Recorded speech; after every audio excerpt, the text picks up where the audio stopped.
I think part of it is just how artists responded to collecting. I had a really good opportunity to get to know most of the people I've collected, and they don't come at me in a way that's like, oh, you have to collect because I need more money. I've formed relationships that are really highly productive. All of my friends from a collector side are people that we competed against for the same artwork because they share a lot of the values that I have. So from a collector front, the people that I love are the people who share my values, and we love where we are in the space. So that's why we all make stuff for free and we do things to provide those things. Welcome back, everybody. I'm here today with one of the famous or infamous Curio Card artists, Robek. He's officially one of the Christie's artists from that $1.2 million sale. Robek has gone on since Curio Cards to go create a lot of his own art, as well as be a favorite collector, which I've heard you talk about a handful of times about giving back to the community and taking some of that, the capital that you've accrued to go invest in those artists and give back and have this perpetual feedback loop. He also is now a podcaster as well. Apparently, you might be more of an expert than me, man. So feel free to take over at any point in time. He just started the Tap podcast with one of his good friends, and some quite insightful and intellectual conversations surrounding creativity and intellectual curiosity, at least for the first half that I had listened to before going into this. So first, congratulations on the podcast launch. Win sponsorship. Oh no, I mean we're not really looking for any of that. We just have fun riffing off of each other, and honest to God, I'm surprised it was as structured and quote intellectual as it came off, because typically it's just us like ragging on each other. So we'll see if it devolves into that later on. But thank you. Thanks for taking a listen. Of course. Well, let's dive into that. I mean, that's fresh. That's new. It was just released, I think, yesterday or 2 days ago as the time of this recording. Have you ever dove into the world of content creation outside of being an artist? In terms of this would be, I guess, conversational artistry, right? Conversation is a form of art within itself. Is this your first delve into the world of media? No, actually it's not. I mean, it depends on what kind of media you're talking about, right? I think early on, a long time ago when I was still in school, I was doing webcomics and I was doing short films, and the webcomic stuff kind of grew into a lot of where I am now, but it wasn't really just art focused. We would go to these anime and comic book conventions and go in the artist alley. And over time, I met a lot of friends through that, and we formed our own collectives. And there's a lot of just promotional things that were around that. And then I was doing YouTube stuff for a while, but all this esoteric stuff, I can't just be straightforward. So it's all like nonsense if you go through it. Some of it's crap, some of it's like way too heady. Intentionally, it just doesn't come off well. I also worked in ad agency for a really long time. And so a lot of what I did was audio production, media production, and stuff like that, editing. So like a lot of the stuff is across all the stuff I do. So like the art that I make currently incorporates like all kinds of different media as well. So this isn't the first foray into it, but it is probably the first foray into actually trying something seriously. I had over COVID, when it first started, a podcast called Honeycombed, which was like a 15-minute show where I got a bowl of honeycomb cereal, and the entire podcast view was just me eating like the bowl of cereal and me eating it, but like you couldn't see my face, so you're just seeing the scoops, and I would ask really stupid questions. This is I think a little bit further departure from that, but it's almost like a Robek mukbang. Something like that. Yeah. So what would you say then are the intentions and the goals of Tap? As you said, it's something that you're trying to take a little bit more serious than just eating cereal on screen and kind of shooting the shit. What are the intentions of it?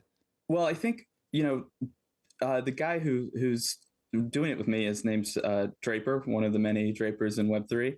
But we worked on several projects together. And a long time ago, I had when I first re-entered NFT space, I had set up a Discord channel that was like not apparent. Like I had it hidden. And he was actually the first person who discovered it and hopped in there. And it was just me and him for a while, didn't know who he was. And we had these really good conversations. And out of that grew a project called the Avatar Project, which was like riffing on avatars and just trying to make fake rarities based off of like text traits and things like that. But is more like satirical, like look at the space and kind of trying to create a conversation around it.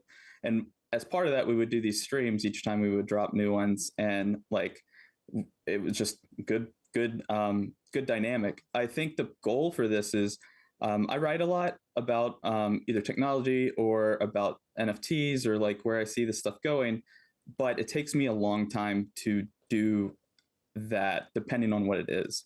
And I've been writing this AI article since at least September of last year. And it's obviously the stuff is exponential, right? Like it's impossible to keep up with. And, you know, I actually had called Draper at one point. I was like, hey man, I just need to talk to you about this. So I can get it out to get this stuff made. Well, I hadn't made it, but the conversation was good. And it's like, we should do a podcast. So I think my goal for this is to share like thoughts that I have that need to come out in the time that they are. So it's not like 6 months stale. Like, you know, my mom listened to it. And if that's the only person that's going to listen to it, that's fine. But I have a history of accurate predictions, which isn't like tooting my own horn. It's kind of a curse, but I want to get those out because I like being part of the conversation. I don't need to be credited with being like the first or whatever, but like, yeah. So it's a good way to kind of get out current topics. Draper comes from the space at a very different perspective as I am. He's more mainstream apes and stuff, Azukis and stuff like that. And I think it's an interesting counterbalance. And if we continue to push it forward, maybe there will be some valuable stuff in there for different people, but we'll see how long we do it. If there's any proof that you've been ahead of the curve, I think the great starting point is Curio Cards, right? One of the first art NFT collections. I know some people debate now Papyrium might be the one before that, but for the sake of this, when they sold at Christie's, they were known as the first art collection. Has a huge and large community. I believe you created number 21 through 23, which I believe is the most scarce or one of the most scarce, and they've sold for hundreds of ETH at a time. Just going back in time to, we'll say, the beginning of 2017, a few months before Curio Cards had launched, were you exploring the crypto space already at that point in time? Were you one of these OG Bitcoiners, or was this your introduction to crypto through this new art medium? I wasn't it's like everybody else, right? Like you ever talk to, like dabbled in it, did faucets, things like that, but like never got deep into like the tech side. I think what pushed me there was that over a course of several years, I think 2014, 2016, I got pretty fed up with both the media and the direction the internet was heading. And so I found myself in these open source like communities as this like designer art kid, where everybody else is like these super technical devs and like have very strong opinions about what software should look like and how things should go from there. And yeah, it kind of changed my outlook on a lot of things. And through that, I made a friend with somebody who helped actually later on Curio, and he built the wrapper that everybody uses now, but his name was Moon. And in 2017, he had started talking to me about these colored coins that he'd done on Bitcoin and how he wanted to start making some digital collectibles for the community that he ran on GNU Social, which is like a federated, distributed social network. People know it now. Probably people are most likely aware of Mastodon Social, which is like an evolution of the protocol. But yeah, he was like, hey, there's this project on Ethereum that's very similar to what, where I wanted to go back then and like where I want to take things now. And so, yeah, we started talking, and we wanted to do a game and like also create, we didn't have this term at the time, but a wrapper for ERC20 tokens, that because there were so many ICOs in 2017 that weren't going to do anything, we thought, okay, well, all these people have these bags. If we could allow people to, we were calling it slot, like slot those into some sort of thing. We could add attributes to them and then make them like game drops and things like that. So all of it was part of a master plan, but Curio was kind of like, hey, this is something I think you would like. So he got me involved, I think, when the first 10 cards were coming out. I think card 3 had come out. And he's like, hey, I sent you 1 through 3. And then, yeah, I've got deep into the community and got deep into Ethereum and everything around it. So really, my real entry point, 2017, was like where I started to understand the benefits of this technology and where it's going to go long term. Yeah, so I just pulled up the 3 cards, and I believe it's the I guess cartoonized version of the 3 founders. You have Mad Bitcoins, Travis, and I forget the third one's name. That Brett, that no one can ever get in contact with. Apparently, well, Rhett's back on the scene again, but I just don't think he has any interest in talking about any of this. That's what I hear. And so the third one is even like a Giphy, right? Because it's flexing. Yeah. We'll share just or spread just a little bit of time over these 3. I know a lot of people like them. There's supplies of 500, or they 500, and then 250, right? That's the Barbarian one that sells for pretty high amount. What type of effort did it take to put into this? And then also, why choose the 3 co-founders to animate versus, what had previously been introduced into Curio Cards were kind of these like crypto art type graphics of like, where is it, like the BTC and Mine BTC and some more crypto influenced artwork? Yeah. Well, I mean, part of it, there's like a handful of reasons why we kind of landed here, or I kind of landed here. Like I mentioned, we wanted to work on that game, and it was going to be fantasy based. And so I had already been doing a lot of like fantasy art. But around the same time, this was when I was working on Robek World, which was a publication that I had that was like exploring futurism and stuff like that. And every article I would draw a header for, but it was all like pixel art. And before that, I hadn't drawn since really 2011 because I kind of got fed up, both with webcomics and too busy or whatever. So originally, I wanted to do these pixel style fantasy kind of cards. The reason is, I have a pretty big background in collecting all kinds of stuff, but, like a lot of Bitcoiners, Magic the Gathering was kind of a big part of growing up. And so from a collectible standpoint, I was thinking about it like, what is going to appeal to people?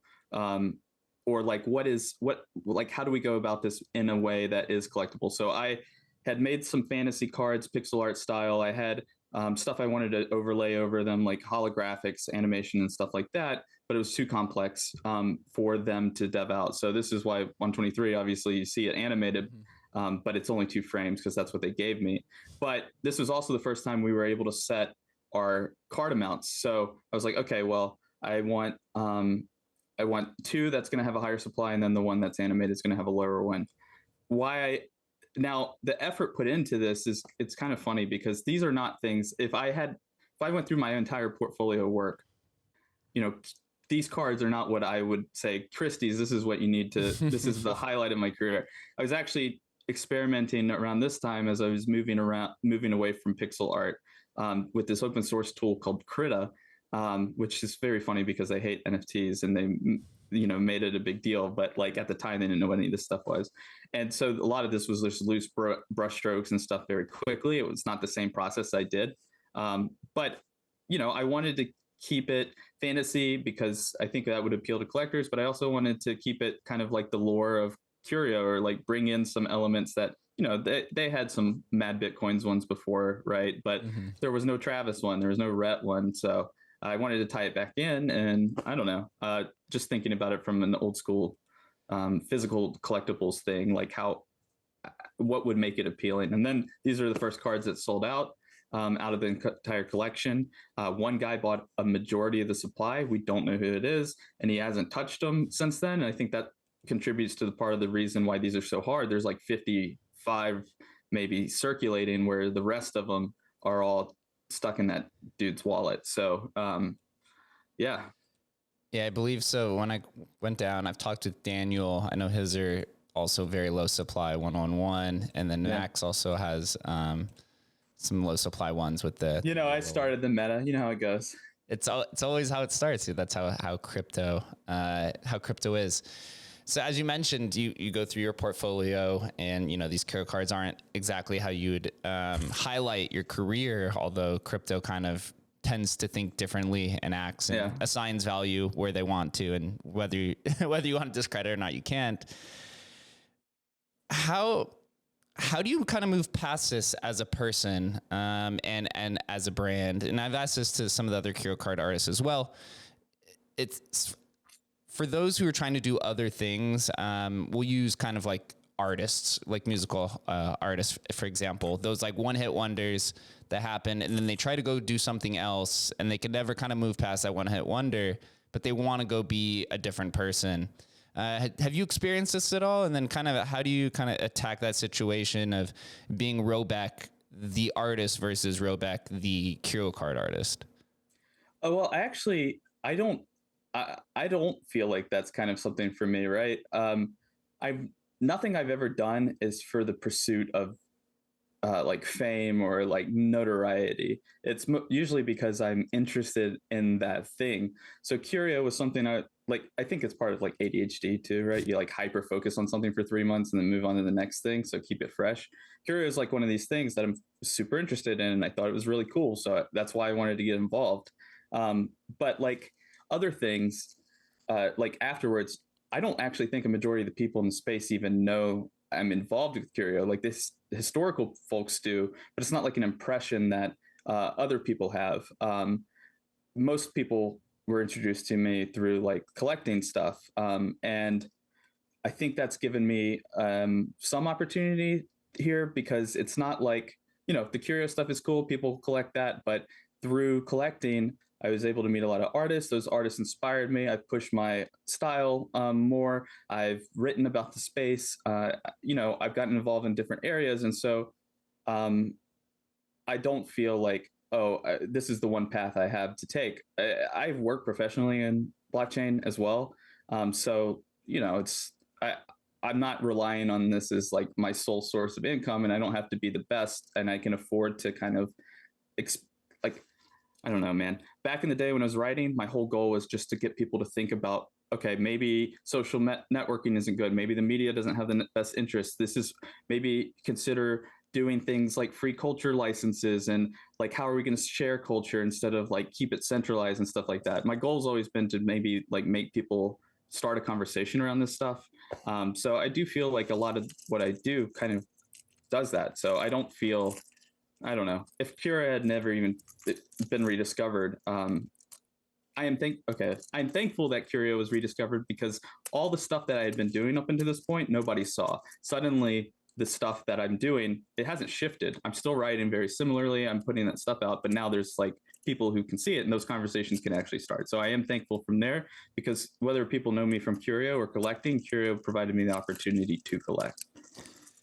It's interesting how, because of that resurgence of Curio cards and a little bit more attention and spotlight, and then also some capital, you kind of move into this more of a collector role. That's at least from how others present you as like Robek the collector more than the artist, even though you came from an artist. It's almost similar to the traditional tech world where an entrepreneur builds something and then they sell it and then they become kind of like a VC. As you've made this transition to collector, although you are a writer and these other things, what are the kind of, I guess you'd say, intangibles, or what are the types of styles that you look at when you are going out there and collecting maybe different types of artist works or projects? Yeah, so I mean, I think for me, there's things that I have to contend with often, and this is a tangent that's going to lead into the answer. The first one is ego. I try to diminish ego as often as possible. However, how I present myself makes it sometimes feel like maybe it's much higher, but I think that's kind of like a defense mechanism. But ego for me is kind of like the mind killer in that if you're doing things and then I think you see this a lot with influencers, right? They start small and they have like they do what they are, but then the bigger they get, either they don't remain consistent or they put themselves out in a way to create engagement and it just becomes inauthentic. For me, I want to make sure that I maintain like the same moral structure and ethical structure that I've had for at least since 2014. So when I come to collect, I'm not looking at anything from a speculative position. Actually, in 2017, when punks came out, I was like, these look awful. I'm not going to mint them. This is so stupid. When apes, before apes minted, people are like, are you minting these? I'm like, no, I hate them. I don't like them. I don't chase speculative profile pic projects. So most of what I collect is one-of-ones, but it's not ever for the, oh, I'm going to be able to resell this later. I think my philosophy behind it is, hey, I like this piece.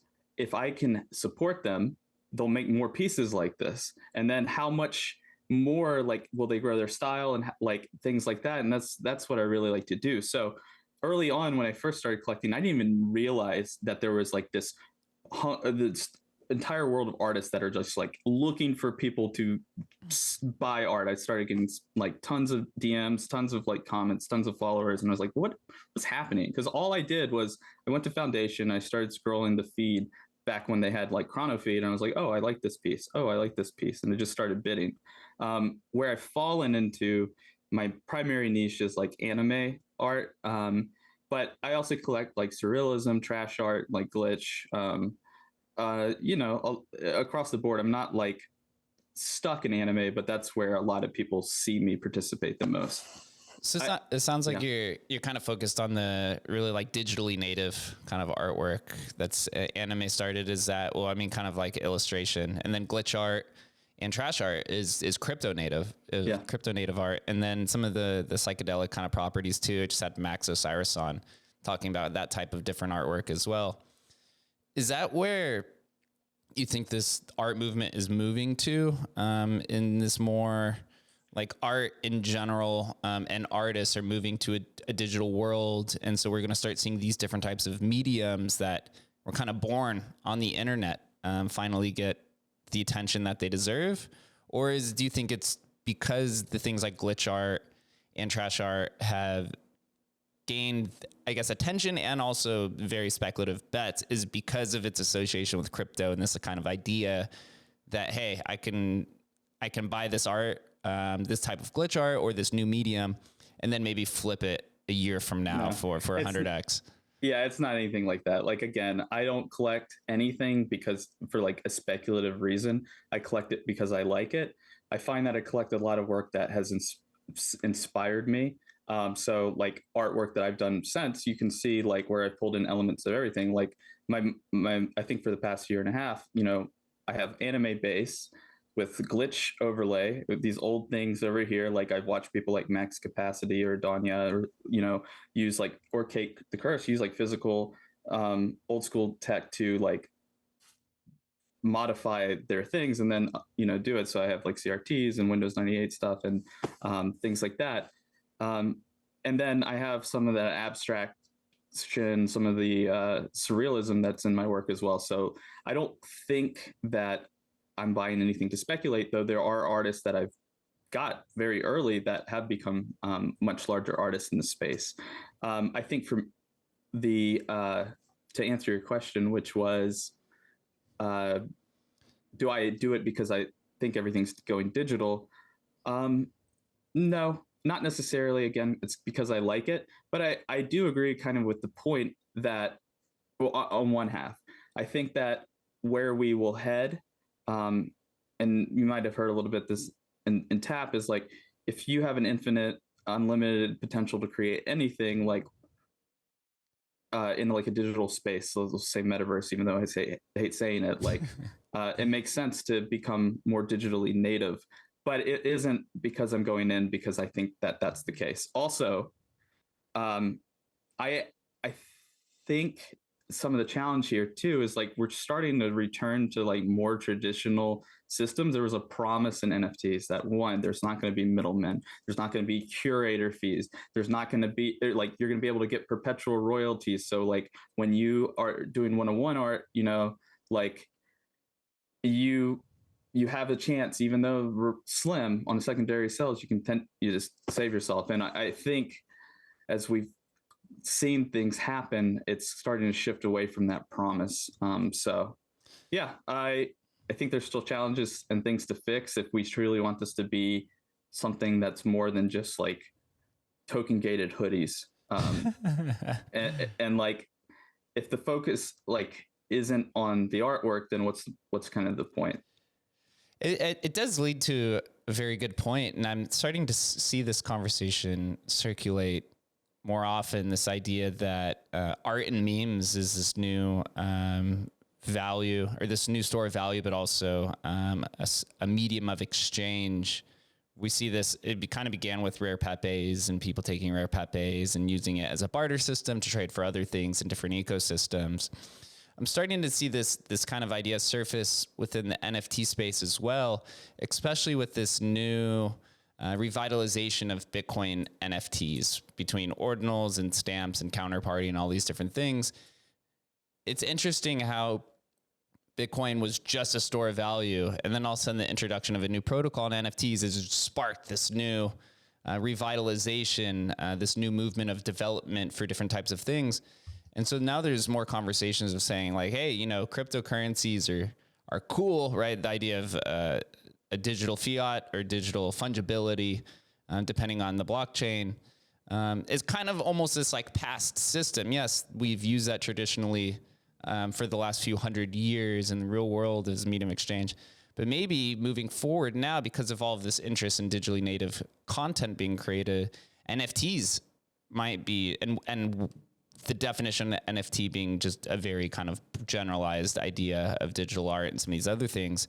Maybe this is going to be the new medium moving into this digital world, and however it may form. Do you think there's any type of credibility or any type of foundation to that kind of statement that maybe as we move into this new digital world, the medium of exchange is going to be more than just what a cryptocurrency is? Yeah, for sure. I mean, like I may have alluded to before, like we in 2017 when we were calling them digital collectibles, I saw the immediate like overlap with like how we exchange in real life. Like when you even if you take the Magic the Gathering example, people carry around these binders and they've got all their cards, and then you trade those for other things that you want. You go back in history, you want this beaver pelt for, you know, this Schofield rifle or something like that, or not Schofield, Springfield. But I wrote several pieces over the past 2 years, like very early on, talking about we're going in this direction if the promise of the space remains, where like because so many people have started to embed themselves in a digital space, I think COVID expedited things forward like dramatically. The mindset can start to shift where these assets are just as tangible as anything else, and you know, things like Steam kind of set this standard beforehand with like CSGO drops and things like that, but you can trade them, you can sell them, you can treat them like real world assets. And yeah, I have been writing about it for several years, so I'm glad to hear the conversation is starting to expand. But I definitely see that. I think it'll depend on some of the dinosaurs potentially doing regulations too, though, because it's like, we see all the value in this, but you know, you're not going to have some 80-year-old senator end up in the, you know, metaverse, or even, you know, on Twitter where we can exchange these things, or at least exchange the perception of value between folks on it. So yeah, I definitely think we're heading in that direction, but I don't know if it's a specific instance, right? Like I like NFTs and I like the idea that, you know, you can finally do things like digital art can finally be like sold and traded and things like not traditional digital, yeah, like traditional art. But I think,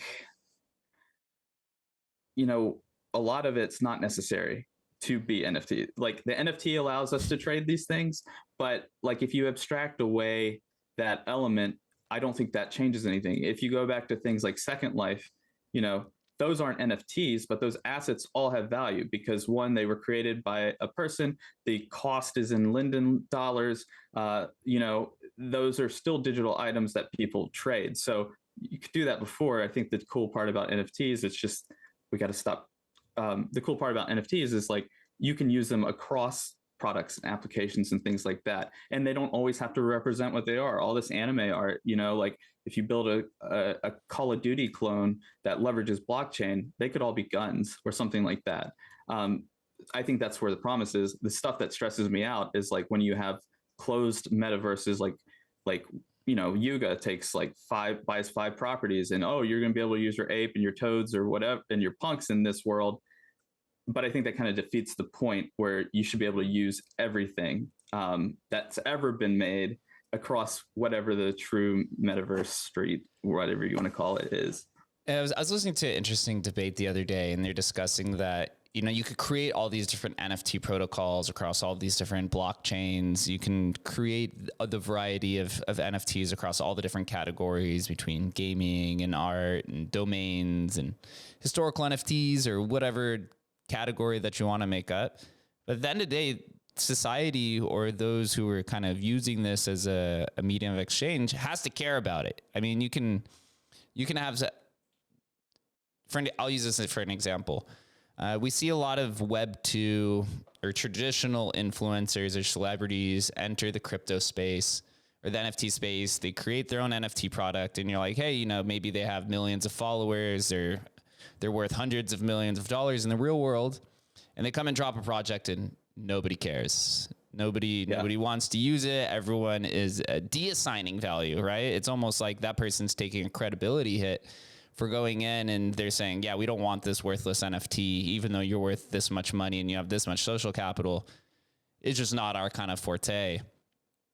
So taking that kind of like idea and then moving it into just the Web3 natives, you do see a lot of Web3 influencers create NFT projects and find a lot of success.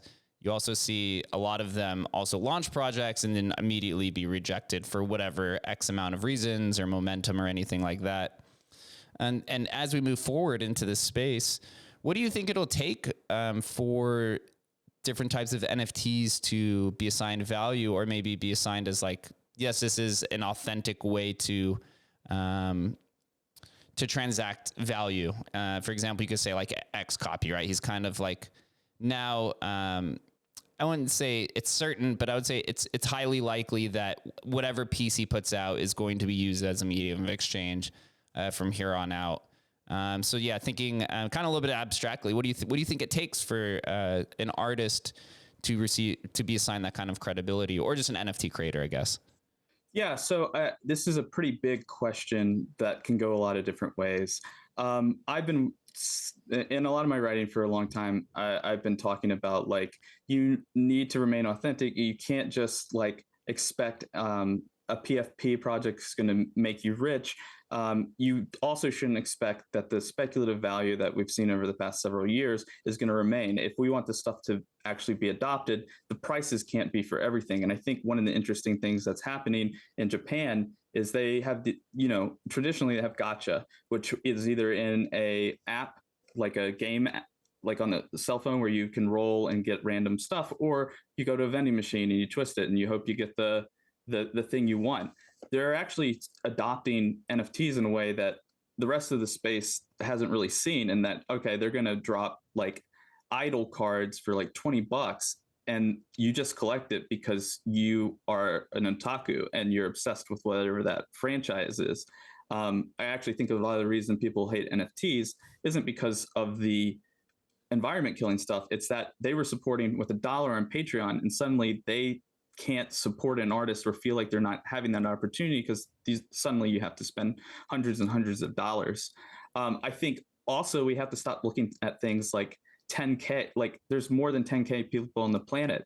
If you are only doing 10K projects, what are you getting out of it? You're getting access to a Discord or something like that. And this is where you see influencers and stuff getting so much like power. It's like, oh, if an influencer made that, I'm going to become rich. So from a speculative trader side, they're going into every project with, okay, this is the one I'm going to mint because it's like a gamble. And you see all these discords like when moon or the floor is dumping, the project's failing, and it's only focused on the price versus why those projects were made. I think if you're an artist, and I warn all the one-on-one artists I collect, like if you're going to do PFP, one, do it because you love it, and don't do it because you think it's going to bring you money, because you're going to get railed by everybody in the blockchain space. Your psychological health's going to go down, and like you may burn out completely. So I think people need to stop looking at things as, oh, this has to appeal to every single person in the space because I need to make 200 ETH off of this project and then get royalties and when it takes off. That's not going to happen. That time has passed. There may have been a time for that, but again, a lot of that was influenced by influencers. If Pranksy bought 500 things, suddenly everybody needs to buy that because he must know something that I don't. People should consider, like, what are they doing in real life? If you, I always take it to like the man cave like percent thing. If you have a basement, I see on your shelf over here, you've got a lot of sports memorabilia.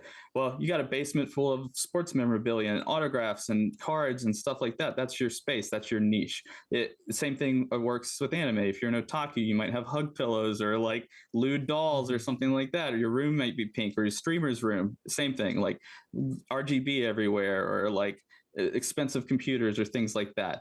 It's okay to appeal to that niche. And that also creates authenticity. You may not get $500,000 sales, but you will grow an audience. Just, I mean, look at Patreon. We can think about it from Patreon model. Like a lot of small creators get like $1,000 a month. May not seem like a lot, and that should be what people may like enter NFT should expect. But you have an audience kind of pre-built, or you can build an audience based off your niche. Back in webcomics day, right? Like everyone was doing a webcomic because that was the big thing to do. That's how you get exposure. And a lot of them were just like copy paste sprite comics, do like Mega Man sprite edits or things like that. And those weren't seeing anything because it was like, okay, well, that's just copying 8-bit theater, which was popular. Or like, you want something new, you want something original, you want to create with intent versus create with either to grow engagement or grow your profile or make a lot of money. And I think as long as you've come in the space and you understand that and you're having fun and you're taking away the financial aspect, because a lot of these artists were just making art and sharing on Instagram and their reward was likes. It wasn't like financial. So if you're already making the art and now you have an opportunity to get into front of a global audience and get paid, like it's impossible. It's very difficult for me to buy art from somebody in Thailand in like a traditional like Western financial system, but I can buy art from them with ETH and they can actually take that money and they can like support themselves to make more art. So I think you have to go in with the intent that you're doing it because you love it and you know what your niche is, and you can see some of that stuff grow out from that point, right? So yeah, so searching for authenticity is quite a battle, and it's also a journey. I'm glad we were moving to this conversation about authenticity and kind of the attention economy and niches. When I started in the NFT space, I've been in crypto for a little while as well, but got into NFTs in 2021. I watched them for 2 or 3 months because I didn't know what really sat with me. I owned an antique store in the real world. Oh, and cool. So when Mooncat's rediscovery happened, to me, that was like the big, like, aha, like old stuff. I know this really well. And then I kind of really just dove into that and began educating, and you start really small as a niche, right? I started the Mooncats community, then went to the historical community. Now it's kind of like a broader kind of entrepreneur NFT kind of thing. And you keep going, scaling from there. And I see some of the frustrations happens that a lot of people come in the space and they try to start on the top. They try to go top down instead of small, or work on the base and then move upwards. And I think it's because of this like PFP, or this kind of like get rich quick through whatever derivative that you launch if you're quick on these metas. And yes, there's a lot of money there, but to build this a strong base and foundation of a community, it's best to start small. And it sucked. Like being in that Mooncats and historical community for the first year and a half was pretty rough. I mean, it's still pretty rough now, but it takes time to kind of like grow from there. But garnering attention for a micro community probably takes a little bit of skill and a lot of precision to get the message out about something that maybe nobody's even aware of. It sounds like you kind of collect in these like small niche communities that kind of fit this mold. So from your experience, how does somebody find a niche that they like that maybe nobody's aware of, and then kind of share that story or share that message to the rest of the world? Yeah, I mean, it depends on what your angle is, right? Or like why you're going into collecting. I think if you're doing one-on-ones, like I said, like find what you like and start buying. One of the interesting things about the anime space was the only people collecting anime for a long time was Cryptopathic. I don't know if you know him, Yep. and myself, and we were buying anime art on Foundation, and I think maybe that added some legitimacy. Suddenly there's volume and things like that. The part I love about the anime niche is that one, we do everything 6 months before everybody else. So I don't know if you remember Bitter Editions. We had that like in the middle of 2021, we were like doing stamps. We call them stamps, where if you bid, you could get a bid stamp. We were doing stuff like I can't. It'll come back to me in a second. But like we get ahead of a lot of this stuff. But it's not like we have to get in front of everybody because it works for us in our community. I think once there was me and Path had collected and we're showing up the thing, there were other people who love anime in the space. One of the things about the internet and the foundation of it, like things like 4chan were started out of anime. So even across the board, when crypto starts getting more popular in 2017 and people are going to the business and finance board on 4chan, there's still this anime core. And I think you see the internet's always been really good at providing outlets for people looking for anime, for porn, and for gaming, right? And if we're all digitally native, those are things that appeal to us. You don't just have to focus on, okay, this is a big artist, so we have to buy him. People can get inspired to start buying the things they're interested in. So there are already these anime people, because they are digital natives. They've been digital natives that are fans across the board. And they see people are actually like, oh, this is stuff that exists. I can get into this. There were also anime-based projects. Y Fusion came out very early on in the NFT thing, which was like this waifu card thing where you would burn them and get ones out of the dungeon or something like that. And that community collapsed because the founder rugged. But out of that community grew a community called Uwu.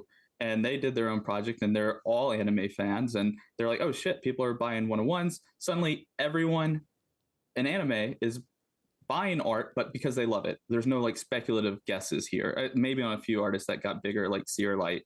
But out of that, suddenly anime becomes the highest volume sold artwork on Foundation. And we maintain at least 25% of the sales across the volume on these art platforms because there's a ton of people that just collect it. So I don't know. There wasn't the intent to make it popular. It was more of a thing that because we were doing something that we loved, other people took notice and realized they could do that as well. And so I don't have like particular advice.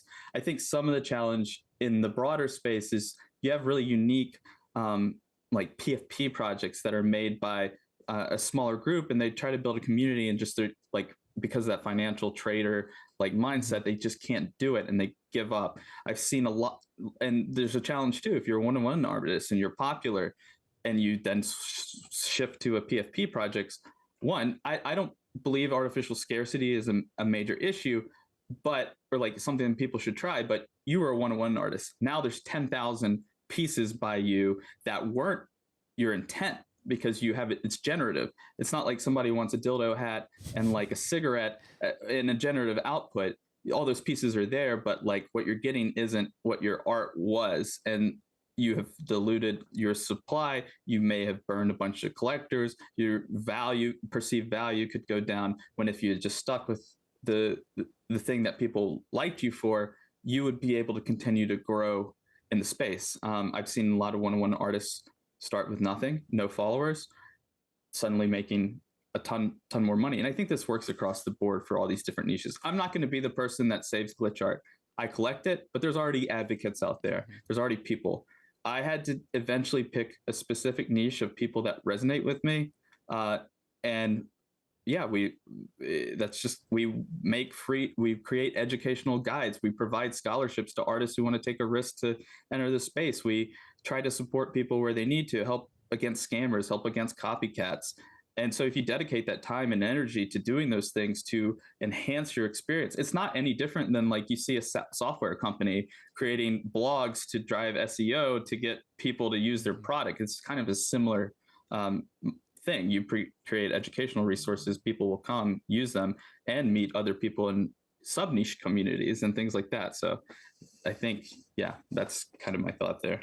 As we go through this conversation, first, you're a very unique person, but you possess a unique, you possess like a tool suite of unique skills. You are very experienced in writing. You're an artist.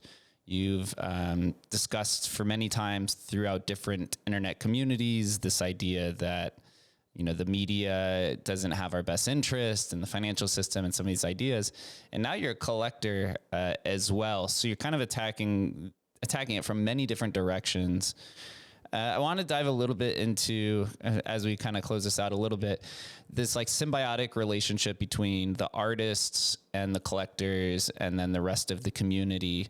Because I've also noticed this as well as I've helped build out the historical NFT community, that different members possess multiple skills, but somehow the communities tend to find where their place is pretty quickly, right? Some people are the podcasters, some people are the shit posters, some people are the collectors, and so on and so forth. How did you find your specific niche as a collector, but also it sounds like as an educator as well? How long did it take you to kind of figure that out while exploring the space? I think part of it is just how artists responded to collecting, right? I had a really good opportunity to get to know most of the people I've collected, and they don't come at me in a way that's like, oh, you have to collect because I need more money. I've formed relationships that are really highly productive. All of my friends from a collector side are people that I used to, like my friend Morello, my nickname for him was like tenacious front running bastard before I knew who he was and got to know him. And I'm like friends with all these people that we competed against for the same artwork because they share a lot of the values that I have. So from a collector front, the people that I love are the people who share my values. And that's, we love what we love where we are in the space. So that's why we all make stuff for free and we do things to provide those things. From the artist side, they provide insight, they share frustrations, they create little sub communities for whether it's their like where they live regionally or globally, or what like their style or whatever. It's similar to like PFP communities, but there's not toxicity because it's not focused on the like mass speculation. So I think collectors can learn a lot from the people that they collect. And I think it helps grow their knowledge, like whether that's critical. I went to art school, so like I don't critique and being critical about stuff doesn't bother me. But a lot of people, you know, these smaller artists don't have that that foundation necessarily. So you can teach critique and go through all this. I just think again, authenticity. Mm-hmm. Talk to people as their people and not as dollar signs. And you're going to share that philosophy and those principles and find other people like you, but you're also going to get more out of it on a personal level. You're going to understand what drives people to create and like, I don't know, hopefully get inspired. Something like that. It's all about fulfillment, man. Again, took me a long time to try to figure it out. One of my favorite philosophers is Naval Ravikant, who's a very brilliant guy who created AngelList. He talks about this idea of specific knowledge, where it's any person, if you could be within the top 20 percentile of skills of 3 to 5 different skills, there's a crossroad there that's so specific to you, nobody else can replicate. And I think that's kind of where authenticity sits as well, where you take skills that you're comfortable with, that you've grown out over your time, and then you find that merger, that intersection to put it all together. That's where I feel the most authentic type of people live. And I hear it through these type of conversations at different podcasts that I have. You exude confidence, but also there's this sense of playfulness and sense of morality that's kind of all intertwined and wrapped in it. And so sitting here and having this hour-long conversation reminds me a lot of that specific knowledge that you possess. And I'm excited to follow you along your journey. And thank you for doing this, man. I really appreciate this conversation. I've been looking forward to this for quite some time. A nice setup too. Yeah, sorry I didn't get so off on too many tangents, but yeah, thanks for the call or the conversation, and thanks for asking me some different questions. I think just to end here, if that's okay, for me, a lot of what's important, like I can't speak truly to a topic if I haven't explored it. I think that's where a lot of skill sets have come from. Like with AI, if I hadn't spent 12 months deep in it, I wouldn't know what I'm talking about. And, these different artists, these different styles can inspire the opportunity to learn new things, which then I think benefits you. Like you're saying, you can use those later on. You never know when you need them, but they're there in your back pocket. So go learn. Yeah, they'll learn today. You guys will learn today here with the one and only Robek. Thank you guys for listening and watching. We'll catch you next time.